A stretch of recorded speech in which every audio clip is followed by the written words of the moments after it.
الحمد لله الحمد لله وكفى وسلام على عباده الذين اصطفى أما بعد فأعوذ بالله من الشيطان الرجيم بسم الله الرحمن الرحيم يا أيها الذين آمنوا استعينوا بالصبر والصلاة إن الله مع الصابرين سبحان ربك رب العزة عما يصفون وسلام على المرسلين والحمد لله رب العالمين۔ درود پاک ہم سب عبادت کی نیت سے پڑھ لیں۔ اللہم صلی علی محمد وعطرتہ بعدد کل معلوم لک۔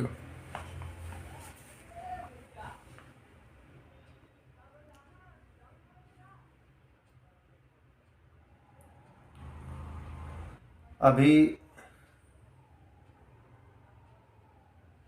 ہمارے بہت سے دوست احباب ایک دوسرے سے باتیں کر رہے تھے اور اپنی اپنی سمجھ کے اعتبار سے گفتگو ایک دوسرے کے ساتھ کر رہے تھے۔ جو میں نے آیت کریمہ پڑھی ہے، آپ سبھی حضرات پڑھے لکھے ہیں، اکثر یہ سمجھ سکتے ہیں اور جان گئے ہوں گے کہ ہم کیا کہنا چاہتے ہیں۔ اللہ رب العزت کا ارشاد، یا ایھا الذین آمنوا استعینوا، یہاں لفظ آمنو ہے، یعنی خصوصیت کے ساتھ کہ اے ایمان والو، اے مجھ پر بھروسہ کرنے والو، اے میری کتاب پر ایمان رکھنے والو، اے جنت دوزخ پر یقین رکھنے والو، مدد چاہو نماز کے ذریعہ اور صبر کے ذریعہ۔ ان اللہ مع الصابرین، بے شک اللہ صابرین کے ساتھ ہے۔ ملک کے حالات ایک دوسرے لوگ آپس میں بیان کر رہے تھے، لیکن یہاں اب اپنے بڑے کی کتاب سے کچھ سنا دیتا ہوں، سن لیں۔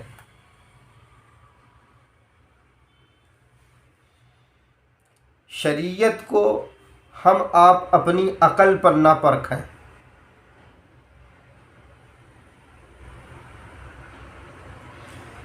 طبیعت کو شریعت بنائیں۔ نہ سمجھ میں آئے کتاب تو اپنے بڑوں سے رجوع کریں اور پوچھیں، پھر دل دماغ کھلے گا۔ آج نئی بات نہیں ہے، ہمارے اکابرین بھی اپنے بڑوں سے رجوع کرتے آئے۔ یہ بے چینی، یہ بدحواسی بتا رہی ہے کہ ہم لوگ عقل کا استعمال زیادہ کرتے ہیں، اپنا دماغ زیادہ لگاتے ہیں، خود فیصلے حالات کے تحت لینے لگتے ہیں۔ حالات آتے کدھر سے ہیں یہ ہم بھول جاتے ہیں۔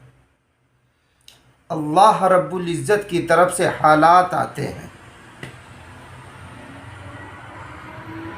بھلا ان کی جرأت میرے منہ کو آتے، بھلا ان کی جرأت میرے منہ کو آتے، یہ دشمن انہی کے ابھارے ہوئے ہیں۔ اب ذرا سن لیجیے عقل پر اور دیکھیے، جو بات بتانا چاہتا ہوں ابھی وہ بات کھل کے انشاءاللہ سامنے آ جائے گی، اور اس کو تمہیدی باتیں سمجھیں۔ ایک وہ لوگ ہوتے ہیں جو عقل استعمال ہی نہیں کرتے، وہ اپنے جذبات سے، احساسات سے کام لیتے ہیں، یعنی عقل پر ان کے جذبات اور احساسات غالب آ جاتے ہیں۔ آپ خود دیکھ لیجئے، بہت سے بندے آپ کو ایسے ملیں گے، خود اپنے ہاتھوں سے پتھر کا تراشتے ہیں بت، اور اس کے سامنے ہاتھ جوڑتے ہیں، ماتھا ٹیکتے ہیں۔ اب اگر اس تراشنے والے سے خود آپ سوال کریں کہ یار اپنے ہاتھ سے آپ بنائے ہیں اور پھر اسی کے سامنے مرادیں، تو وہ جذبات میں آ جائے گا۔ ممکن ہے وہ اینٹ پتھر اٹھا کے آپ کو دے مارے، یہ جذبات غالب ہیں اس پر۔ لیکن جب عقل اسے کی کھلے اور سوچے، استعمال کرے، تب نہ۔ لیکن نہیں، یہ جذبات سے کام لے رہا ہے پہلا آدمی۔ دوسرے عقل سے کام لیتے ہیں زیادہ تر۔ عقل، ان کی عقل جو کہے گی وہی وہ مانیں گے، ان کے عقل میں، ان کے دماغ میں نہیں آئے گا تو نہیں مانیں گے۔ ہاں، سائنس کہے گی تو مانیں گے۔ اب ان سے یہ کہو یار عقل کی ایک لمٹ ہے، عقل کی ایک حد ہے، انسانی دماغ کی ایک حد ہے، اس سے زیادہ یہ نہیں کچھ کر سکتا۔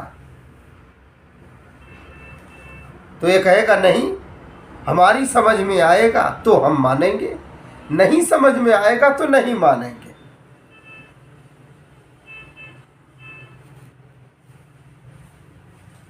اب ایسے عقل مند سے آپ یہ کہیے کہ کیا سونار کے ترازو پر، جس میں سونا تولا جاتا ہے، اس عقل والے سے پوچھیے کہ کیا سونار کے ترازو میں پہاڑ کو تولا جا سکتا ہے؟ اسے چھوڑ دیجیے، 2-4 کلو سبزی آپ تولنے جائیں تو وہ سونار ہی چیخنے لگے گا۔ عقل نہیں ہے کیا؟ یہ سونا تولنے کا ترازو ہے، اور تم آئے ہو کچھ بات سمجھ میں آ رہی ہے؟ اللہ پاک ہم سب کو سمجھائے۔ تو سونار نے کہا کہ اس پہ سونا تولا جاتا ہے جو خالص گرام وغیرہ میں رہتا ہے، سبزی تولنے کا اٹکھرا بٹکھرا ترازو یہ الگ ہے۔ تو ایک ہوا عقل کا استعمال نہیں کرتا، جذبات اور احساسات کا استعمال کرتا ہے، یہ نادان۔ دوسرا صرف عقل استعمال کرتا ہے، یہ نادان۔ اب تیسرا آئیے، عقل کا بھی استعمال کر رہا ہے اور اس کا ایمان ہے کہ میرے اللہ نے نبی اور رسول کا سلسلہ چلایا۔ چونکہ انسانی زندگی میں اتار چڑھاؤ بہت ہوتا ہے، اس لیے اللہ رب العزت نے نبیوں کا، رسولوں کا سلسلہ چلایا کہ میرے بھٹکے ہوئے، بھولے ہوئے بندوں کو سمجھاؤ، اور جو تعلیمات میں دے رہا ہوں آپ کو وحی کے ذریعہ سے، وحی فرشتہ لے کر آتا، یہ عقل سے بڑی چیز ہے وحی۔ آپ لوگ بھولی بھٹکی انسانیت کو، جو اچھائی کو بھول بیٹھے ہیں، اچھے اخلاق کو چھوڑ بیٹھے ہیں، اپنے مالک اور خالق کو بھلا بیٹھے ہیں، ایسے لوگوں کو سمجھا بجھا کے آپ انسانوں کو ان کے مالک اور خالق یعنی اللہ کے در پر لائیے۔ میرا کام ہے تیری چوکھٹ پہ لانا، تیرا کام ہے ان کی بگڑی بنانا۔ اب ظاہر ہے ایک تو جذبات اور احساسات سے کام لے رہا تھا، عقل نہیں استعمال کیا، یہ نادان۔ ایک صرف عقل استعمال کر رہا تھا، وہی کو ماننے کو تیار نہیں، نبی اور رسول کے علم کو ماننے کو تیار نہیں، تو یہ نادان۔ اب جو بڑھا چڑھا جس کو عقل سلیم نصیب ہوئی، یعنی ایمان کی برکت سے، نبی اور رسول کی وحی پر ایمان لانے کی، ان کی باتوں پر ایمان لانے کی، ان کی ذات پر ایمان لانے، نبی اور رسول کو ماننے کی وجہ سے، ان کی برکت سے اب اس کو ایمان نصیب ہوا، صاحب ایمان جیسے ہم لوگ ہیں۔ اب صاحب ایمان ظاہر سی بات ہے اس کے پاس اب ایک الگ قسم کا علم ہے کہ میرے نبی پر، میرے رسول پر وحی آئی، فرشتہ لے کر آیا، جو بات نہیں سمجھ میں آتی وہ سمجھائیں گے۔ اب اس دور میں حدیث اور قرآن جو علماء کے پاس ہے، اب علماء ہی سے ہم کٹ جائیں گے تو سمجھائیں گے کیا؟ تو ادھر اللہ رب العزت کہہ رہے ہیں، اب بات سنیے، اے ایمان والو، اے مجھ پر بھروسہ کرنے والو، تم مدد چاہو کس کے ذریعہ سے؟ نماز اور صبر کے ذریعہ سے۔ جب یہ حالات آ گئے ہیں، اب جیسے کوئی کہہ رہا ہے کہ یہ اسلام مذہب دہشت گردی کا مذہب ہے، کوئی کہہ رہا ہے اس میں جھوٹ ہی جھوٹ ہے، فراڈ ہی فراڈ ہے، کوئی کچھ، یاد رکھیں سچ کو پوری دنیا اگر مل کر یہ کہے کہ یہ جھوٹ ہے تو سچ جھوٹ نہیں ہو جائے گا، اور جھوٹ کو پوری دنیا مل کے یہ کہے کہ یہ سچ ہے تو جھوٹ سچ نہیں ہو جائے گا۔ کیوں؟ کیونکہ اللہ نے بنایا ہے سچ کو، جھوٹ کو۔ سچ سچ ہے، جھوٹ جھوٹ ہے، صحیح صحیح ہوگا، غلط غلط ہوگا۔ ہمارے آپ کے کہنے سے کوئی صحیح آدمی غلط نہیں ہو سکتا، غلط آدمی صحیح نہیں ہو سکتا، اس کا ایک پیمانہ ہے، اس کا ایک پیمانہ ہے۔ اب جب ہم لوگ ایمان لے آئے، اللہ پر بھروسہ کیے، اللہ کی طرف چلے، اب اللہ کے بچھڑے ہوئے بندوں کو جب اللہ کی طرف بلائیں گے، سمجھائیں گے، تو اب ظاہر سی بات ہے شیطان بوکھلائے گا، اس لیے کہ دشمن ہے نا۔ اب وہ ایسے دشمنوں کو انسانی نما وہ لائے گا سامنے، وہ جملے کسیں گے، طنز کریں گے۔ یہی ہوا حضرت نوح علیہ السلام کے دور میں کہ اللہ کی بغاوت چھوڑ دو، انشاءاللہ کامیاب ہو جاؤ گے۔ تو اللہ رب العزت نے انہیں حکم دیا۔ اب آپ حیران ہو رہے ہیں کہاں سے بات کہاں جا رہی ہے۔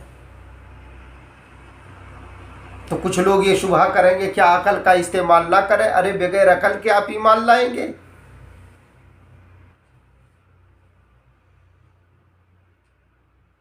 دین اسلام یہ نہیں کہتا کہ آپ عقل کا استعمال نہ کریں۔ خود قرآن پڑھیے، اللہ رب العزت ارشاد فرماتے ہیں، الم ترى، کیا دیکھا تم نے؟ الم ترو، تم ذرا دیکھو، افلم ینظروا، دیکھتے کیوں نہیں؟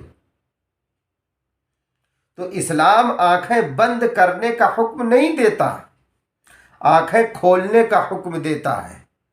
تم آنکھیں کھولو، دیکھو، کائنات کو میری نشانیاں نظر آئیں گی۔ اس لیے حدیث میں ہے، تفکروا فی خلق اللہ ولا تتفکروا فی اللہ عز وجل۔ تفکروا فی خلق اللہ، تم غور خوض کرو اللہ کی خلقت میں، اللہ کی پیدا کی ہوئی چیز میں، اللہ کی مخلوق میں تم غور خوض کرو۔ تفکروا فی اللہ عز وجل، اور اللہ کی ذات میں تفکر نہ کرو، غور خوض نہ کرو، بھٹک جاؤ گے۔ تو عقل کا استعمال کرنے کے لیے اللہ پاک تو کہہ رہے ہیں، اللہ کے رسول کہہ رہے ہیں۔ بات دوسری طرف چلی جائے گی، سنیے، عقل پر نہ زیادہ اب سنیے، ادھر آئیے۔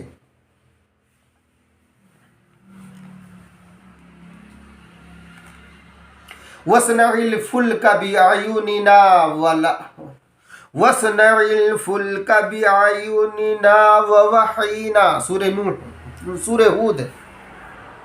اللہ پاک کہہ رہے ہیں کیا؟ کشتی بناؤ ہماری آنکھوں کے سامنے، ہماری وحی کے مطابق۔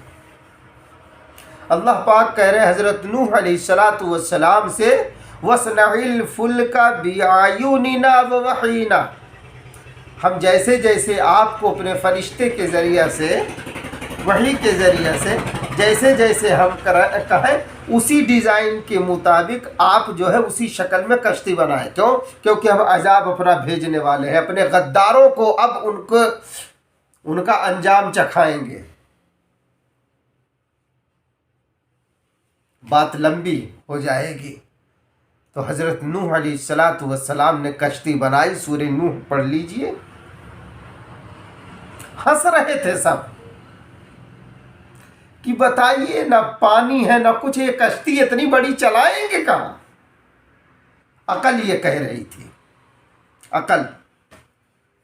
لیکن ایمان کہہ رہا تھا، وحی کے ذریعہ سے جو پیغام ملا تھا کہ نہیں، میرے اللہ کا عذاب آنے والا ہے، غداروں کو ان کے انجام تک پہنچایا جائے گا۔ دوسری مثال سن لیجئے، جب حضرت موسیٰ علیہ السلام اپنی قوم کو لے کر دریا کے کنارے پہنچے، تو آگے دریا، پیچھے فرعون کا لشکر، تو اب قوم چیخنے لگی، اب ہم پھنسے۔ تو عقل تو یہ کہہ رہی ہے کہ یہ موسیٰ علیہ السلام، عقل یہ کہہ رہی کہ آپ دریا، آپ دریا پر لاٹھی مارنے جا رہے ہیں، جبکہ اللہ کا حکم تھا، ان اضرب بعصاک البحر، اے میرے موسیٰ دریا پر ماریے، ضرب لگائیے۔ تو ادھر دریا پر مارنے کا حکم کون؟ اللہ رب العزت دے رہے ہیں۔ لیکن عقل کو تو یہ کہنا چاہیے کہ کہیں دریا پر لاٹھی ماری جاتی ہے؟ ارے اگر لاٹھی مارنا ہے تو آپ فرعون کی کھوپڑی پر ماریے، دریا پر نہیں۔ لیکن نہیں، ایمان کہہ رہا، وحی کہہ رہی ہے، اللہ کا فرمان کہہ رہا، ان اضرب بعصاک البحر۔ بات سمجھ میں آنے لگی کہ کہاں سے میں کہاں کہہ رہا ہوں، کیا کہہ رہا ہوں؟ اب سن لیجیے، حالات نوح علیہ السلام کے ساتھ بھی آئے، فرعون کے ساتھ، موسیٰ علیہ السلام کے ساتھ بھی آئے۔ ادھر قوم دشمن، ادھر بھی فرعون دشمن، بادشاہ وقت۔ لیکن مدد کس سے مانگی گئی؟ اللہ سے۔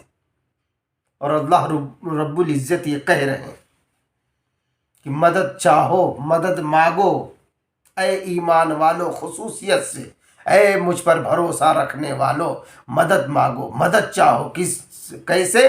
نماز پڑھ کر، 2 رکعت صلاۃ الحاجت پڑھ کر، سورہ یاسین پڑھ کر، دعا میں گڑ گڑا کر، آہو جاری کر کے مانگو۔ لیکن جب یقین ہوگا مانگنے پر تب نا۔ یہاں تو دماغ کمزور، ایمان بھی کمزور ہو گیا۔ اور سنیے، ایمان آنے کے بعد اس کی سلامتی کی بھی دعا کرنی چاہیے۔ تبھی تو آپ صلی اللہ علیہ وسلم کہتے تھے، اللہم ثبت یا مقلب القلوب ثبت قلبی علی دینک، اے دلوں کے پلٹنے والے، مجھے دین پر ثابت قدم رکھ۔ دیکھیے مناجات میں کیا ہے، اللہم انی اسألک ایمانا لا یرتد، اے اللہ میں آپ سے ایسا ایمان مانگتا ہوں کہ پھر نہ پھرے اللہم انی اسألک ایمانا لا یرتد۔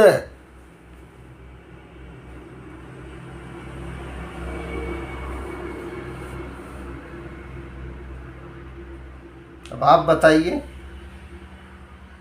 ہم ایمان کی سلامتی کے لیے اس طرح دعائیں مانگتے ہیں، کرتے ہیں؟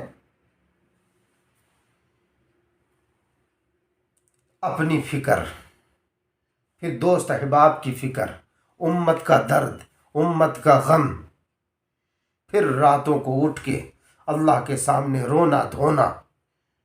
آج ہم لوگ خانقاہ میں یہاں موجود ہیں، انشاءاللہ اپنے حق میں، امت کے حق میں دعائیں کریں، مانگیں انشاءاللہ۔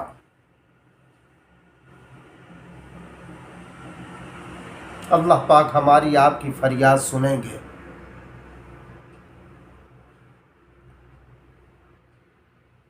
وہ رد نہیں کریں گے انشاءاللہ۔ ہم مانگ کر دیکھیں۔ اس لیے عقلوں کو استعمال نہ کرتے ہوئے ایمانیات کی لائن سے ہم آپ اپنے اکابرین کے، صحابہ کرام کے، انبیاء علیہم الصلاۃ کے حالات پڑھیں کہ اللہ پاک نے ان کی کیسے کیسے مدد کی ہے۔ پھر انشاءاللہ ہمارا ایمان بڑھے گا۔ پھر جو ذکر، مراقبہ، درود پاک پڑھنے کی تعلیم، تلاوت کی تعلیم، گناہوں سے بچنے کا اہتمام اور سنت پر چلنے کا جو اہتمام کرنے کے لیے کہا جاتا، سنت سیکھنے کے لیے جو کہا جاتا، اس پر ہم اور آپ مداومت اختیار کریں، پابندی اختیار کریں۔ جب پابندی سے یہ سارے اوراد ہمارے ہونے لگیں گے، پھر خود بخود ترقی جو ہے انشاءاللہ ہمیں آپ کو نظر آئے گی۔ ایمان بڑھتا ہوا، اللہ پر یقین بڑھتا ہوا، خود بخود ہم دیکھیں گے، اس کی برکتیں ہم دیکھیں گے انشاءاللہ۔ میں خود کمزور، سب کمزور، ہم سب بے بس اور لاچار ہیں۔ تو بے بس اور لاچار کے لیے ضروری ہے کہ اسی طاقتور رب کو پکارے۔ جب اللہ کو ہم پکاریں گے تو انشاءاللہ اللہ پاک ہماری آپ کی پکار کو انشاءاللہ رد نہیں کریں گے انشاءاللہ۔ اس لیے ہم لوگ اپنی تمام کوتاہیوں پر اللہ پاک سے جو ہے معافی مانگیں کہ اللہ جو کوتاہی ہوئی معاف کر دیجیے، اور ملک میں امن و امان قائم فرمائیے۔ اور یہ اخباری خبریں اور تمام چیزیں یہ پڑھ کے، ٹھیک ہے ہمدردی کی بات ہے، ساری چیزیں ہیں، لیکن احتیاط برتیں۔ اپنے ایمان کا ہم لوگ جائزہ لیں، اپنے ایمان کا محاسبہ کریں، اعمال کا محاسبہ کریں۔ یہاں آیا جاتا ہے تو کچھ پوچھیں، جو سمجھ میں نہ آئے لکھیں، مجھے جو معلوم ہوگا انشاءاللہ میں وہ بتاؤں گا، اور جو نہیں معلوم ہوگا اپنے بڑوں سے رجوع کر کے پوچھ کے انشاءاللہ پھر آپ کو تعلیم دوں گا۔ دعا فرمائیے اللہ پاک مجھے بھی آپ حضرات کو کہنے سننے سے زیادہ عمل کی توفیق دے دے۔ اس لیے اللہ پاک سے اللہ پاک کو مانگا جائے، اللہ پاک سے اللہ پاک کو مانگا جائے۔ تو چلیے اب بے ربط یا بے جوڑ باتیں اگر لگی ہوں تو معافی چاہتا ہوں۔ بہرحال اپنے حق میں، مسلمانوں کے حق میں، امت کے حق میں خوب دعائیں کی جائے انشاءاللہ، غفلت سے توبہ کی جائے۔ وما علینا الا البلاغ۔